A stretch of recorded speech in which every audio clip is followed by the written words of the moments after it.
When you think about it, it's amazing all the complex systems running behind the scenes in a modern building. Yeah, like you just expect climate control and security and lighting to work flawlessly. But it all depends on, intricate networks and remote access, and today that's where we're going to dive. You're spot on. As buildings get smarter, we really need to rethink security. Absolutely. It used to be just a lock and key. Now it's like this whole digital web of access points. A complex web, for sure. But you're here to guide us through it. Our listener wants to understand secure remote access, especially, focusing on operational technology or OT and how that applies to building management. Right, so we're not just talking about IT networks anymore. We're talking about HVAC, building, automation, security cameras, all this stuff that's connected and accessible remotely. Okay, so how do we even start to untangle this? What are the main approaches to secure remote access? Well, you'll see two main paths. The first one is the more traditional jump host solution, and then there's the increasingly popular zero trust model. Each has its strengths and weaknesses, especially when you think about the specific needs of building operations. Okay, so jump host, that rings a bell. Is it like a digital bouncer, one entry point for anyone trying to access the building remotely? That's a good way to think about it. It's like a heavily guarded gateway. All remote users have to go through this one point to get to the internal network. So think firewalls, intrusion detection systems, multi-factor authentication, all concentrated at this single entry point. So you're funneling everyone through this one access point, and I guess that makes it easier to control security, right? Exactly. It's much easier to monitor and defend one entrance than 100 different doors. And you can implement stricter protocols. Makes sense. So what else makes a jump host a good option? Well, centralized control and monitoring, that's huge. It's easier to spot suspicious activity. Plus, it simplifies network segmentation. You got a clear boundary between the outside world and your critical OT systems. That reduces the potential attack surface. But what about those situations where, say, a vendor only needs to access one specific system, like just the HVAC controls? Hmm. Do they still have to go through this whole entry process, even if they're just adjusting the thermostat? Yeah, that's where some of the limitations of jump hosts come in. It can be a bit inflexible. Even for simple tasks, you often need broad access permissions, which can be a security risk. And if that single entry point fails, the whole system can go down. So it's a trade-off, high security, but potentially vulnerable if that one point fails. Right. And as you add more connected devices and users, jump hosts can struggle to keep up. You might need multiple jump hosts to handle different systems or locations, which adds more complexity and cost. Okay, so that left us to the other approach you mentioned, zero trust. I've heard that term, but I admit it sounds a bit intimidating. It's not as scary as it sounds. The core idea is pretty simple. Never trust, always verify. So instead of assuming anyone inside the network is safe, zero trust requires continuous authentication and authorization for everyone and every device. So even if you've already made it past the digital bouncer, you still have to show your ID at every door within the building. It's a much more granular approach. Exactly, and that's super important in building operations. Think about it. You might have a bunch of vendors, each needing to access different systems at different times. Zero Trust lets you tailor those permissions very precisely. A technician gets access to only the specific HVAC controls they need for the time they need them, and nothing more. Okay, so no more master keys floating around. It's like having a custom security system for every room in the building. Exactly. And the beauty of this approach is that it scales really well. As you add more buildings, more systems, more users, Zero Trust just adapts. It's built for the constantly changing world of modern building operations. So it sounds like zero trust has some real advantages, especially for someone managing a lot of buildings. But how does this all translate to actual solutions? You mentioned Neeve earlier, a zero trust platform designed for OT environments. Can you tell us more about that? Sure, Neeve takes those Zero Trust principles and applies them specifically to securing building operations. It's not just a theory, it's a real-world solution with features built to protect your systems, streamline operations, and simplify management. Right. I'm definitely interested. Let's dive into those features and see how Neeve works in practice. What makes it so well suited for building operations? Well, one of the things that sets Neeve apart is its granular access control, something we've already touched on. Imagine giving an HVAC technician access to only the building's temperature controls and only during their scheduled shift. That's the level of precision we're talking about. So it's not just about keeping unauthorized people out. You're also preventing accidental or intentional misuse from people who are authorized. Yeah, That's a double layer of protection. exactly. But securing access is just one piece of the puzzle. What about protecting the sensitive data flowing through these systems? Blueprints, Security codes, operational data, all this information needs to be protected. So that's where encryption comes in, making sure that even if someone intercepts the data, it's unreadable. Right. And Neeve is really good at this. It uses end-to-end encryption. So the data is encrypted from the moment it's sent and stays protected the whole way, even within the network. It's like sending that sensitive information in a locked briefcase. Only the intended recipient with the right key can unlock it. That's good to know. But what happens when something suspicious IS happening? How does Neve deal with potential threats? Well, Neeve doesn't just wait for something bad to happen. It's constantly monitoring the network, looking for any signs of trouble. It uses AI and machine learning to analyze patterns and spot anomalies, even subtle ones that a human might miss. So it's like having a digital security guard that never sleeps, always on the lookout. You got it. And if Neeve detects a potential threat, it doesn't just send an alert. It can take immediate action to isolate the threat, prevent further damage, and even alert the right people. That's impressive.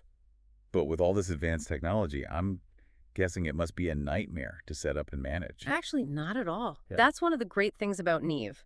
It's designed to be easy to use and integrate seamlessly. Whether your building systems run on Windows, Mac OS, or Linux, whether they're on-premise in the cloud or a mix of both, Neeves can adapt to your existing infrastructure. That's a relief. Yeah. So no need to rip and replace everything just to get this level of security. Exactly. And because Neeve integrates with popular cloud platforms like Azure and AWS, it fits right into the way many modern buildings are already managed.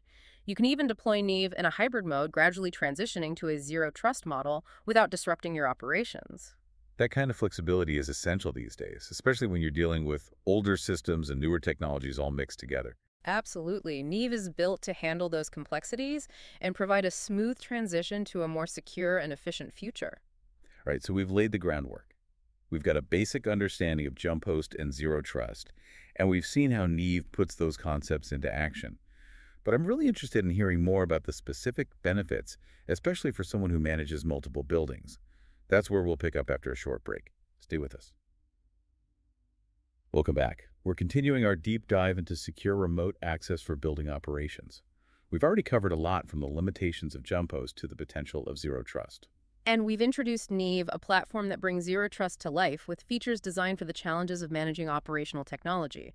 But there's more to explore beyond just the technical stuff. Right, I'm curious about how Neve impacts the day-to-day reality of managing a portfolio of buildings.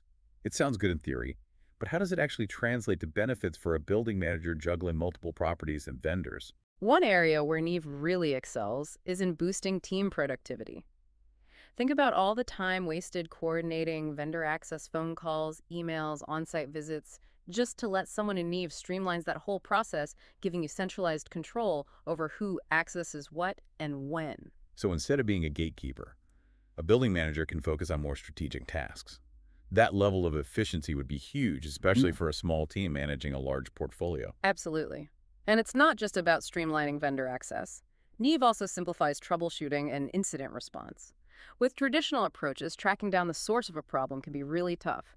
But Neeve provides a detailed audit trail of all activities, making it much easier to identify the root cause of an issue and resolve it quickly. That granular level of insight must be incredibly valuable, not just for fixing problems, but also for identifying patterns and preventing future incidents. It's like having a security camera that not only records what happened, but also helps you understand why it happened. Precisely. And speaking of security, Neeve's proactive threat detection capabilities significantly reduce the risk of breaches and downtime. By constantly monitoring network activity and analyzing behavior patterns, it can identify and isolate threats before they cause serious damage. This shift from reactive to proactive security is crucial for maintaining business continuity. So it's not just about locking the doors, it's about having a system that can anticipate and respond to threats in real time. That level of protection must be reassuring for building managers. Absolutely. But let's not forget about scalability. As your portfolio grows, new buildings, new systems, new vendors, Neeve grows with you. There's no need to constantly reconfigure your security infrastructure or worry about compatibility. That's a huge advantage in today's world where everything is constantly changing. You need a solution that can adapt. And that's where Neeve's cloud-native architecture comes in, because it's built for the cloud. It's scalable, flexible, resilient. You can easily add new users' devices or even entire buildings without having to invest in expensive hardware. It sounds like having a security system that can expand and contract as needed. That's a great way to put it. Uh, And this scalability goes beyond the technical aspects. It also applies to how Neeve handles security policies. Now that's interesting. I can imagine managing security policies across a large portfolio of buildings could get really complicated. You're right. With traditional approaches, every new building system or user often requires manual updates to your security rules. It's time-consuming, error-prone, and a headache. Yeah, I can see that becoming a nightmare. But with Neeve, you can define policies once and apply them across your entire portfolio. So if you have a rule that says HVAC technicians can only access temperature controls during certain hours, that rule automatically applies to every building no matter how many you add. It's like having a master security blueprint that adapts to your changing needs, ensuring consistent protection across all your properties. Exactly. And this consistency is crucial for compliance, which is another area where Neeve really shines. The world of building management is full of regulations and audits, and keeping up with those requirements can be overwhelming. Oh, I bet. It sounds like a lot of work to manually prove to an auditor that you're meeting every single security standard across all your buildings. It can be, but Neeve makes it much easier because it's built with security best practices in mind and adheres to industry standards like ISO 27001 and SOC 2 Type 2. It helps you meet those regulatory requirements from the start. So it's like having a built-in compliance officer constantly making sure you're doing everything right. That must be a huge relief. It is. And the best part is that you don't have to sacrifice ease of use for security or compliance. Neeve's interface is intuitive, making it easy for anyone to manage access, monitor activity, and generate reports. It sounds almost too good to be true. You're telling me I can have this incredibly powerful security solution that's also user-friendly, scalable, and helps me meet all my compliance requirements. It might sound like a lot, but Neeve really does deliver on all fronts. It's about empowering building managers to take control of their security without adding complexity. Okay, you've definitely made me curious. Let's say I'm a building manager listening to this, and I'm thinking, this all sounds great, but how do I actually get started with Neeve? What would you suggest? The best way to experience Neeve is to book a free demo. You can go to their website, schedule a time, and one of their experts will walk you through the platform, answer your questions, and even tailor the demo to your specific needs. So it's a risk-free way to see Neeve in action and explore how it can solve your unique challenges. Exactly. It's a chance to see beyond the marketing and really understand how Neeve can change the way you manage building security. That's a great suggestion. That's all the time we have for today. Thanks for joining us on this deep dive into secure remote access for building operations. It was a pleasure. Until next time, Yeah. stay curious, stay informed, and stay secure.